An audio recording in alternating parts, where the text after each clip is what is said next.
ఇదిగో సరేనా బాబు, నీకు పంపుతున్నాను చూడు. Okay, dressing table. ఓకే, పైన చెత్త అవి కూడా ఒకరోజు తీయించేస్తాను. అవి ఏం పని చేయవు అసలు, అన్నీ బయట ఆడేసినవి. పైన పెట్టినవన్నీ బయట అయితే వండుకుని చెప్పాలనుకో. ఇగో ఇక్కడ చారీస్. ఓకే, ఇదేమో మంచం. ఓకే, నీ చైరు చిరిగిపోయిందమ్మా. చెత్త అంటే కొంచెం లెక్క చిరిగిపోయింది, అంతకని అడుగున దిండేసాను. పక్కన కొంచెం చిరిగింది, అది ప్లాస్టిక్గా ఇచ్చి, కానీ అడుగున మాత్రం కొంచెం ఎక్కువ చిరిగింది, అందుకని అలా దిండేసి. ఓకే, కనవై పట్టవమ్మా.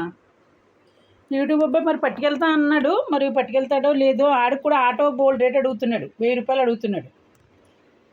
అందుకని మరి అలా ఉంచాడు. చెప్తాను అన్నాడు ఒక రోజు 2 రోజుల్లో. లేదంటే రాణి గారికి కూడా చెప్తానమ్మా పట్టుకెళ్ళమని. వాళ్ళ పాపకి ఏమీ లేదు, వాళ్ళ పాప అన్న వేసుకుంటుంది. ఓకేనా, ఇది నా రూము. ఇది ఇలా అడ్డు పెట్టాను, ఇక్కడ టీవీ అది ఉంటుంది.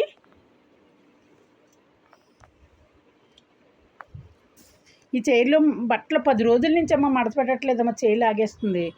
అందుకనేసి అలాగే ఇది ఇలా కట్టిన వేసేస్తే ఏమి కనిపించవు, అవి ఏమి కనిపించవు. అందుకని కట్టిన ఇదిలా లాగేస్తాను.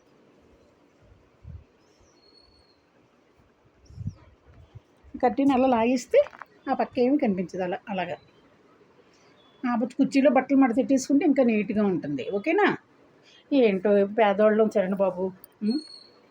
పుట్టింటి దగ్గర హై క్లాస్లో పెరిగినా, అత్తింటి కూడా హై క్లాస్లో పెరిగినా, నా బతుకు నేను బతుకుతున్నాను. ఏం చెప్తాను చెప్పు. ఓకే,